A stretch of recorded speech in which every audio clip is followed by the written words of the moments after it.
Welcome to Yeshiva Daf, your sponsor, Lui Nishbas. I'm Yaakov Shalom Nabas Yitzchok. There's a special edition of the Daf coming straight from Brazil. We're in Daf, we're holding Basra Daf Kuf Yud base, and we're starting Daf Kuf Yud Aleph from the base in the second wide line, towards the end of the page. The Gemara says, V'hai Tano Ma'isilam Mehochel. So we're in the middle of the sukkah. What's the middle of the sukkah? The more darshan that how do we know? How we try to figure out the idea of Yerusha by a husband. How do we know the husband is Yerush Ishtar? So the Gemara brought the Yerush. I saw you change the words. Very complicated changing of the words. That's what the Gemara had. So it says the Gemara now. Hi Tana Ma'isilam. The following Tana learned for the next. He learned it from the following limud. The Tanya doesn't have right, so the Yerush, so Milamed Shabal Yerush Ishtar Divrei Rabbi Akiva. So Rabbi Akiva learned like we learned before. How do you know that a husband inherits the wife? It says Yerush. Rabbi Shmuel Oimer ain't no tzarich. I don't need that. Harei Oimer Chol Bas Yereshes Nachlo Mimatois Bnei Yisrael Leichad Nishbachas Avio. Right? It says when we talk about Bnei Tovchod, it says Oy Shreklach. You know what's going to happen? A daughter who inherits her father, if she gets married to somebody from another shevet, that nachlo, that property, that asset, is going to move from the shevet that she came from to the shevet that she gets married to. So let's say a daughter from shevet Reuven who marries somebody from shevet Shimon. So now if she dies, the assets that she got from her father will go to her husband. It's going to move from one shevet to another shevet. That was the whole issue that the Rosh Shevet Menashe were not happy about this concept called Asovas Nachlo. So the Gemara says, what are we talking about? Be'asovas Aba'ala Kos Medaber.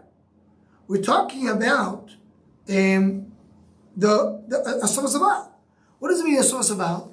That the husband is going to go ahead and he is going to cause this to be he's going to inherit the wife. So he's going to take away the nefesh. Right? The Gemara brings another pasuk. What's the other pasuk? The same parasha, the same story. It says, don't, the first generation, when they came into Israel, make sure they marry only people from their shevet, not from another shevet. Because if not, whatever they inherit will move to the next shevet. So again it says, if she gets married, the husband is Yerusha. The third pasuk, the same parasha. The three pasukim talk about the same issues. Again, what does the pasuk tell us? The pasuk says, if a daughter for someone in Shevet Reuben will inherit her father, and she is going to go and marry someone from another Shevet, or Shevet Shimon, and then she will die, so her assets will go to the other Shevet. Why will they go to the other Shevet? Why? Because once she dies, her husband inherits her. You see, from here, right? The husband inherits her. If the husband doesn't inherit her, what's the problem? She's not going to go to the next shevet, right? The Gemara is going to ask in a moment a question that maybe there's something else that was going to happen. We'll see in just a few more lines. It says you may have a fourth pasuk. The fourth pasuk is. This is a pasuk for someone. This is the first psukim on Chumash in Midbar. This is a pasuk in Yeshua. Ve'Elazar ben Aaron, Elazar the son of Aaron and Kohen, Mace.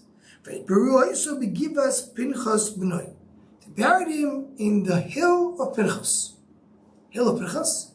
V'cheminayin lePinchas shalai leElazar. What do you mean Pinchas? Is it Pinchas? If it's Pinchas, it means. And in normal case, I would assume whatever belongs to Pinchas is because he inherited from his father Elazar. So just say you buried him in his property. Why say you buried him in property of his son? If Pinchas added, it came from his father. Elo, what it has to be, Milamed Shenoso, Pinchas Isho. Pinchas married a woman. Uemeso, and she died, V'Yersho. And he inherited her.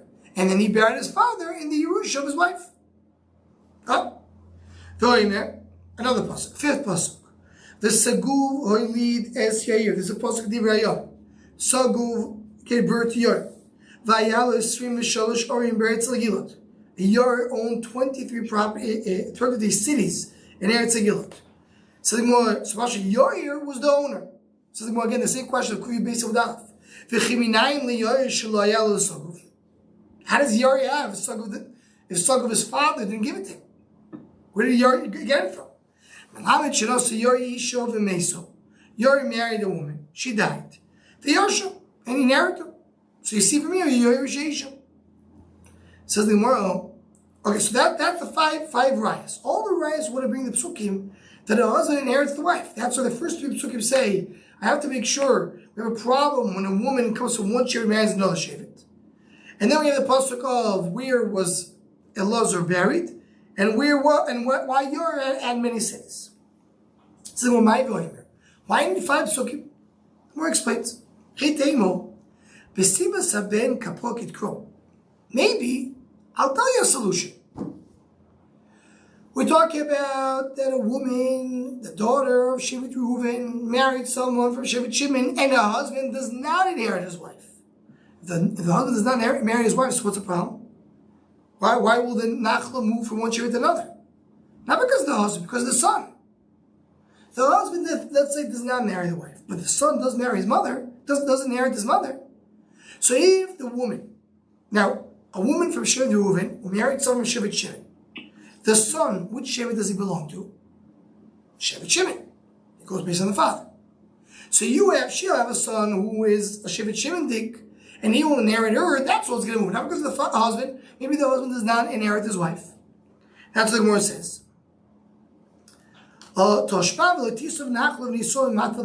the second one. Maybe the first one says, it's just giving us, right, this first one, the Gemara calls it an essay. Right? Here's the essay. Marry someone from your B'Shevet. And the other one is a lav. It's don't marry something else. So it's a lav and essay, not to marry. And really, the husband doesn't inherit, it's only the son. Another pasuk, a third pasuk. Oh, no.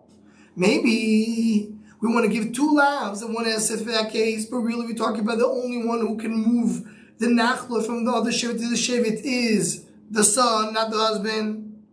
So here's the third pasuk.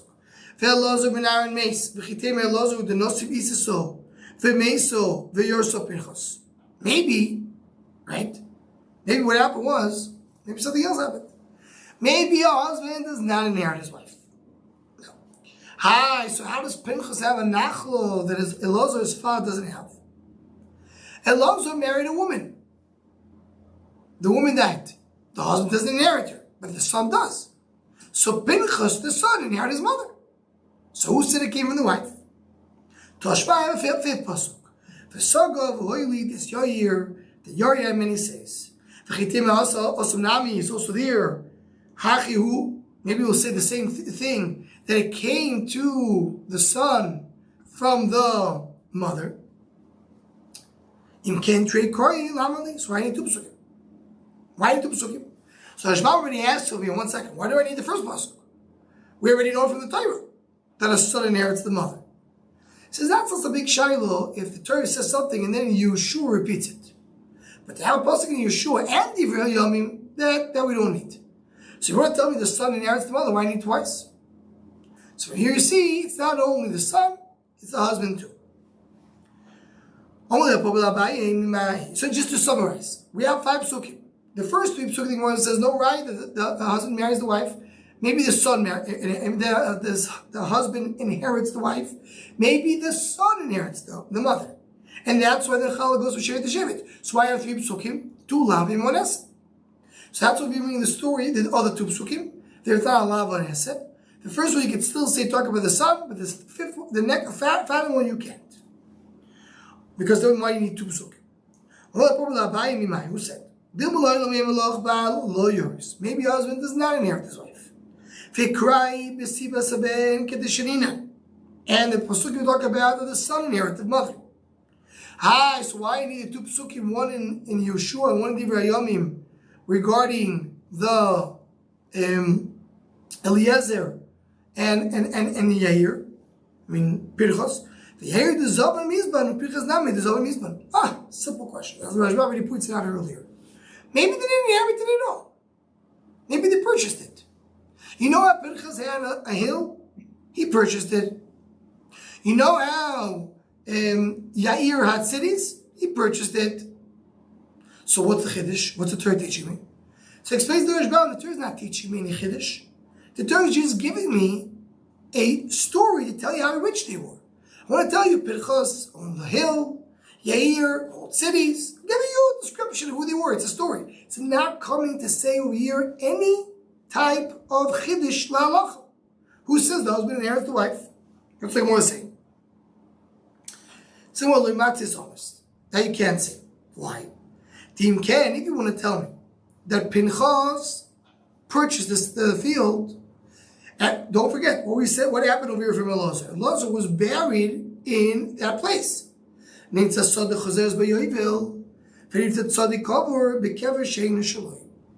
was purchased, the field goes back in the Yovel. If it goes back in the Yovel, Elazar will be buried not in his own field. And from here, the Rishonim already learned there's an Indian for someone to be buried in a field that belongs to him. If you're burying him in a field that goes back to the owner, it doesn't belong to him. So that's why the Gemara says it can't be that he bought it. I have a different solution. You know, he didn't buy it. You're right. For burial, it can't be that he bought it. But maybe he got it from his decharom. What does it mean he got it from his decharom? So the Rashbam here says, talking about that someone that was machrim, did a cherem to the koyanim. When you do cherem in the koyanim, the koyan takes it. It's v'schal the koyanim. So maybe what happened was there was many chdei cheremim. Elazar, Pinchas, right? Elazar was a koyan. Pinchas was a koyan as well, and they both took a chdei cheremim. No raya over here that anybody inherits anybody else. Like it was just a story to say what they had. So the Gemara says there's no other raya in this psukim. The Gemara is doiche the rayas. Says the Gemara, and now we have a little difficult Gemara. The next few lines. But first of all, it's very important to understand because it's a machlekes rishonim. This machlekes rishonim is very essential in the sugya. We're going to start this time different than usually. We're going to start not from the Rashbam. We're going to start from what most of the other Rishonim learned. The Tosfos brings it over here, the Rimigash, and many others. And they learned that the following line of the Gemara is a hamshach of our sugya. The Gemara continues on. The Gemara says, 1 second. I'm going to bring you a raya that a husband inherits his wife. How do I know a husband inherits his wife?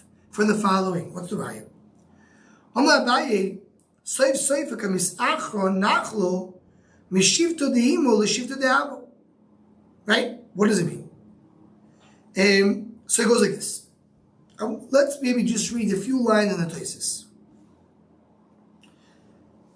When in Dibur Amatchil Eimo Denoflo, right? And we're going in the beginning of the line, right next to where we are. Right where we're holding right now. We're going to Tosfos V'Ka'omar. The beginning of the line, Tosfos the word V'Ka'omar. V'Ka'omar. Iyama Bishwa Debal Yoris. This really want to tell me the husband inherits.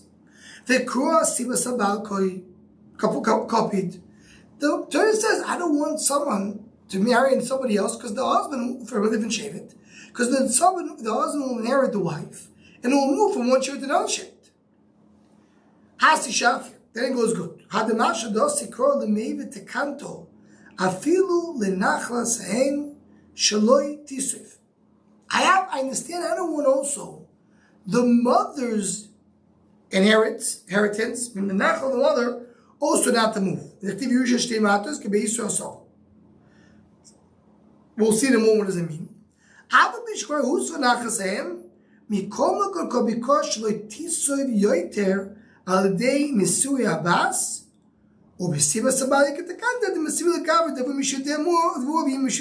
does it mean? The Gemara understands that we're going to see this soon in the Gemara itself. The Gemara is going to be very clear about it. The Gemara understands one of the issues, the issue that the pasuk is talking about. One, that the father is from one shevet and the mother is from another shevet. The father is for shevet Reuben, the mother is for shevet Shimon. Right? There's two shvat. We're asking that when the daughter that was born from these two parents, when she gets married, she should be careful not to move the nachla on. So, if we're talking about father and mother from the same shevet, it's very clear.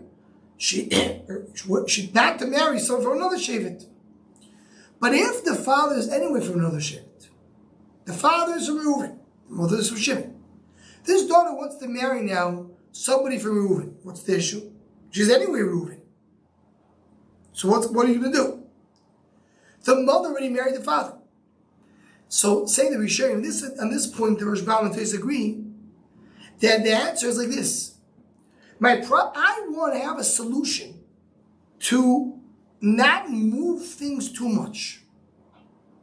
So how do I do that in this case?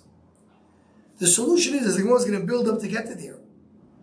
She should marry somebody as well that his father's from Reuven and his mother's from Shimon. Which is a big pellet. This is where we're with base. We'll get that with base. The entire Amud in Amud base is a huge Rashbam just to go through the whole motions of the sugya. But what's the Nekuda? The Nekuda is they want to understand something which is that's what's a little hard to understand. If you have a daughter, let's call it, you have a daughter, your father is Yaakov, the mother is Leah. The daughter is Dinah.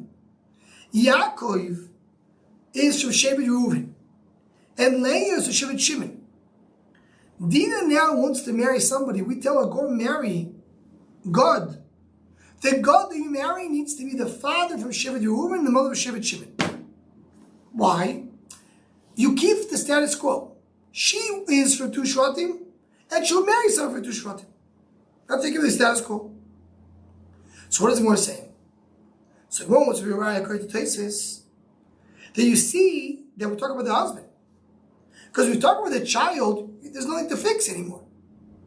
The father of Shevet Reuven, the mother of Shevet Shimon, they have a child. The child is going to be considered to be going back mainly based on the father's Shevet. And that's it. There's no more solution. I don't have any tikkun. The mashmos of the pasuk is, I want you to do your best to keep the status quo. For the child, there's nothing to keep anymore. It's done. It's a done deal. If it's the husband, it's not a done deal. Oh, if it's the husband, I have here what to do. Marry somebody from this shevet, marry another from another shevet. So according to Tosfos, the Gemara says, I want to bring you a raya. I'm going to give you a proof that a husband inherits the wife. What's the proof? If the husband does not inherit the wife, once you have a father from one shevet and a mother from another shevet, there's nothing more to do. But if she has to marry a husband, I have what to do. Marry a husband with the father's from one shevet and mother's from another shevet. That's the raya according to Tosfos. The Rashbam learns sugya that the following sentence is not a raya. It's just a question. Abaye asks. The Torah tells me that I need to make sure to solve the issue when you have a father from one shevet and a mother from another shevet. How do I solve the issue? Not a raya to the sugya. So let's see now the Gemara and let's go through the mahalach of the Gemara first. The Gemara says like this. Omar Abaye.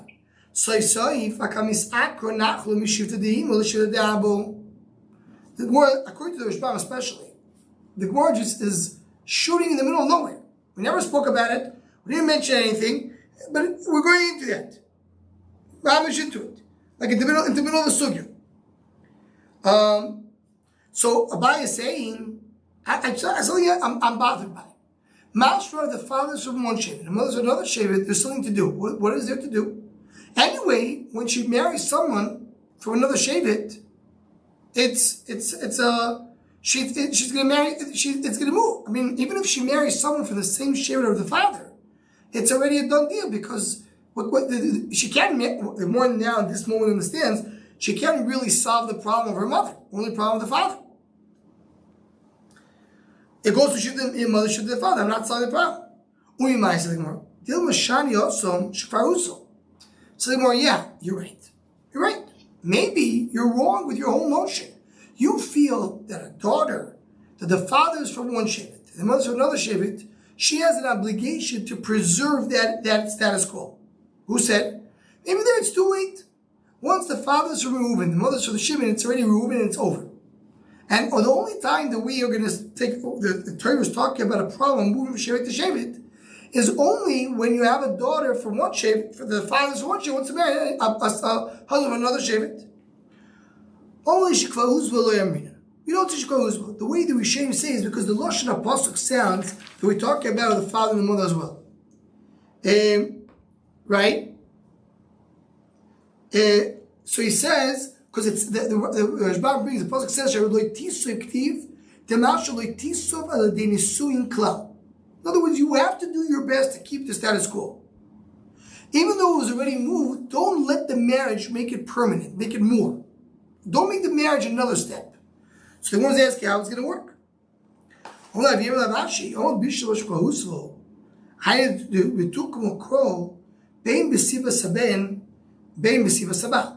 If you're telling me that, it's done.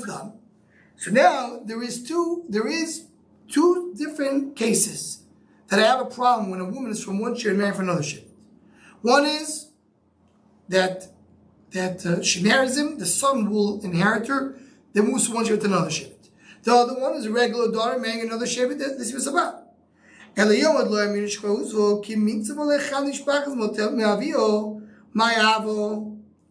if you're talking about that, but if you say, you don't say it's kfar uzva, meaning the fact that the mother already married a father, it's still something we need to preserve. So how are you going to preserve it, says the Gemara? According to the Rashbam, the Gemara is just basically going a little bit in circles, because Abai already asked the question, Gemara is going back and asking the question again just to clarify it. If you don't go uzva, even if she marries someone from the same sheva of her father, you're not solving the problem that the mother from another shevet, her properties are going to move to the shevet of the father. Says the Gemara, here's what we're getting to. According to the Rashbam, the Gemara knew this, it just took time to figure out what we're saying.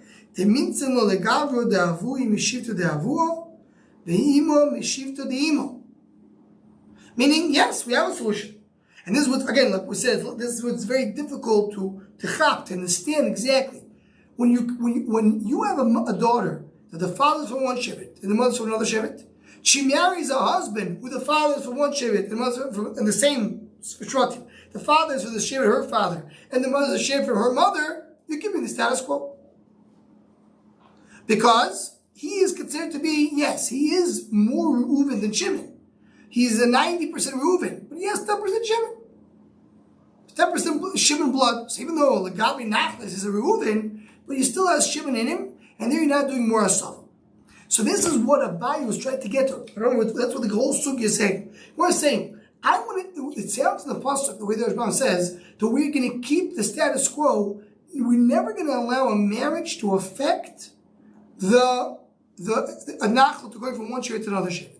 So, well, what do you mean? If the father's from one shevet, the mother's from another shevet, it's done.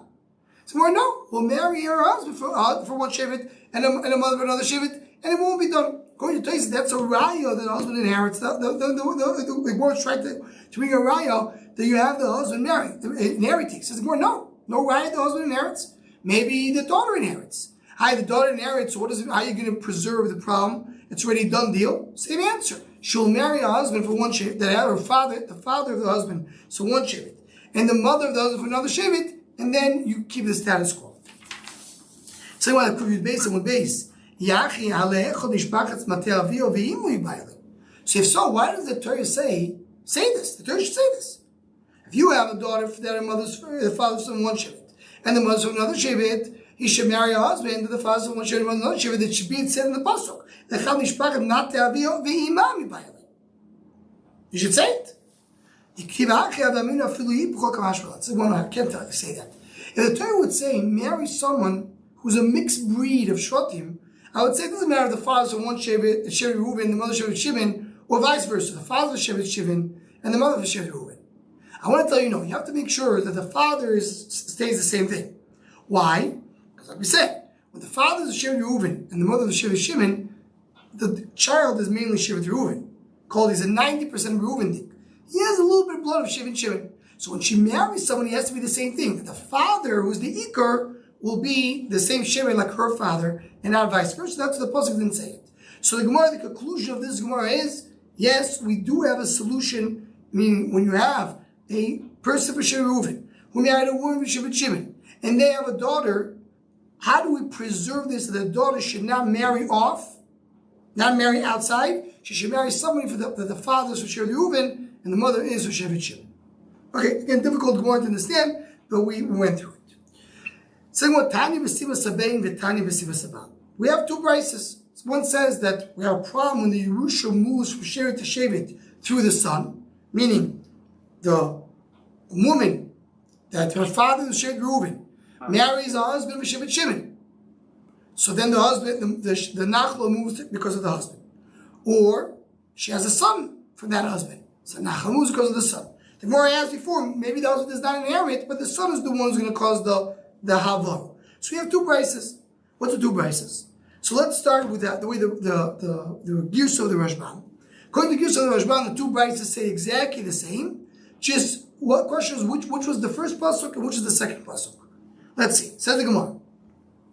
Tani b'siba sabein. It says in the pasuk v'lo tisoiv nachlo l'tisoiv nachlo b'nei Yisrael mate el mate. It says that you should not have a nachlo going from one shevet to another shevet. B'siba sabein kosom edar.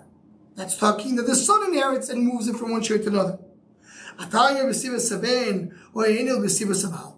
Okay, maybe it's not because of the son. Maybe the husband is the one who's causing it, because he's going to inherit the wife. We have already a pasuk of Siva Sabal. The pasuk of Loisisuv. So we made the Loisisuv Nachla Mimat Lamate.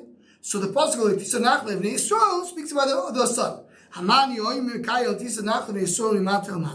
going to do with the pasuk the Mimat Lamate?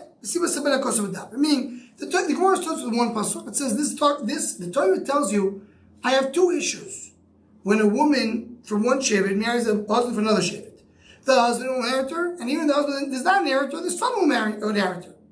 So it's going to move to another shevet. So you have two psukim, one for the husband and one for the son. One husband, one son. Which one is which? Why can't they just say you can't put the assets out of one shevet? That's it. Right, but what's going to cause it?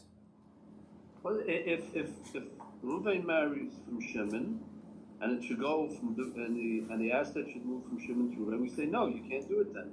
No, but why are the assets moving? It goes back to someone in Shimon, a relative, the next. But are you just asking technically why the Torah did not say that? Yeah, why you're going through this whole because it says straight up. No, so the Gemara we're going to see later the Masechta. There's no way the Gemara is that we're going to learn later. The Torah is not taking away Seder Yerusha. The husband inherits the wife. So therefore, how do you contract that with meaning that the Torah says don't marry someone from another shevet. But then if you do it, no, if you do it, it still works. So that the Gemara will tell us later that if you do it, it still works. You're Yisr. But it's still, we never stop the nachla. Always the husband inherits the wife, always, or the son inherits the mother. But if you do that, you move from nachla. So the first generation, the Torah says, don't marry yourself for another shevet. Okay? Now we have two psukim. This Brisa says. One is L'tisa nachla ne'yisol matel mate, and one is L'tisa nachla matel mate. So the Gemara says the first Brisa says the first pasuk is talking about the son inheriting the mother, which is a problem if she marries someone from another shevet, and the second pasuk is talking about the husband inheriting the wife if it goes to shevet l'shevet. Let's go on the Kugel Gimel Aleph. Tanya Eiduch. We have another Brisa. That's the first pasuk mentioned before. But here the Gemara says B'siva Sabal Kosmadam. Talking about B'siva Sabal. I thought B'siva Sabal or B'siva Sabal because of the son inheriting the mother. The second pasuk you mentioned before.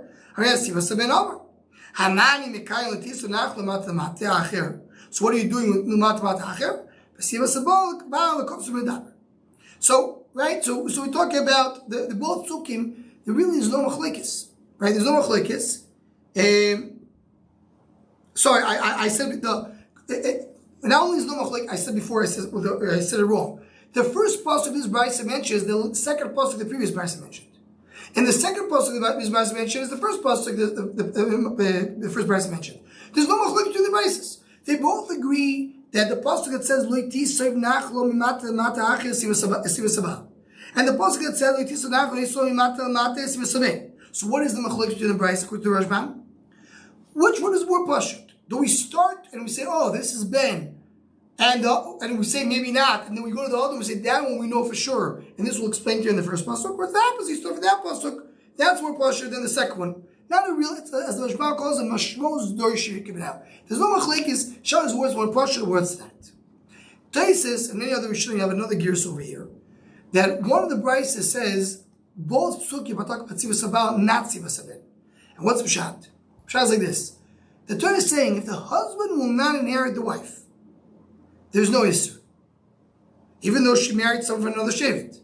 So a woman from Shevet Reuven married someone from Shevet Shimon. He died first. He never inherited her. There's no issue. Hi, the son is going to inherit her, and the son is from Shevet Shimon. The son is not a problem because the son is Uber Yerech Imoy. He's not considered to be moving from Shevet to Shevet. That's how Taisus learns one of the braysos. So then there is a machlok between the braysos. Do we say that if a son inherits the mother in that generation is going to be a problem, or only when the husband inherits is a problem? Machlok is according to the braysos, according to the Taisus. It says more. Just to end this sugi, these two braysos, just go a few more lines ahead. Everybody agrees that the pasuk that says is talking Siva Sabal. According to Taisus, one of the braysos holds both psukim like Siva Sabal, but this pasuk everybody agrees is Siva Sabal. My mashma, what's the mashmos? So he says it was Simin Omar Bashila. It's the only place in Shas. It sounds here that there's a person named Simin. Simin Omar Bashila.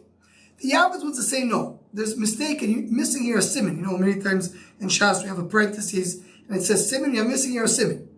So, and it's a mistake in the Girsu. The Rashbam says Imo. Simin Imo. Okay. So Omar Bashila Makor Ish Tarvayu, it says Ish. It says in the pasuk Ish. Ish means a husband. Says the Gemara, Tarvayu should give a both psukim say Ish. So why is it so possible this pasuk is talking about a husband? Hello, I'm not Omakor Yidbiku. It says the word Yidbiku. Tarvayu Yidbiku Ktibu. The both psukim say Yidbiku. Hello, Omakor Yidbiku Matois. You connect Matois, Shvatim. Shem goes based on the husband. Rashi Omar Makor mi mate l'mate acher uben lav acheru. It says mate acher. It calls it acher. Acher means different, foreign. A son, here the Rashbam says, we said before, that it's not considered to be acher. A son is considered to be a uber yerachimon. He's part of the same, he's considered to be he's not considered to be a new shevet acher. So two rayos, the says, how do we know that this pasuk speaks about the husband? Either because it says the word acher, or because it says matos. Matos is the shiva, which depends on the husband, not on the son. Now, the big question is where this will end. The Gemara said, it says ish. So, 1 second, both psukim say, let's start with what the Gemara says. The Gemara says, for sure, one of the psukim speaks about the husband inheriting the wife. And the right, the husband inherits the wife. So, how do you know that specific pasuk speaks about the husband? It says, the Gemara starts because it says the word ish. So, the other pasuk also says ish. So, the Gemara says yidbeku. Says the other pasuk also says Yidbeku. So what was the happening in the Gemara? The Gemara did not know the pasuk says Ish in Yidbeku. So here comes a fascinating Taisus that wants to say that the way Taisus reads that they were not. Look at the beginning of Taisus, the first Taisus in Amud. Pe'amim sheloi hayu bekim b'psukim. They didn't know the psukim so well. Many of them, Mepharshim, argue strongly in Taisus. Of course, they knew the psukim, and it doesn't mean that like they were just building it up to get to the right word. Not that they didn't know it. He was saying, "Is this?" But Taisus says over here, and this will basically talk about it in the Shom Hashal on the daf, that there is a concept of they didn't know psukim well. That's the sounds of the Pashup Shad in this Taisus. Okay, well, this will end. Everybody have a wonderful day. Be'ez Hashem tomorrow at the same time. Kol Tov.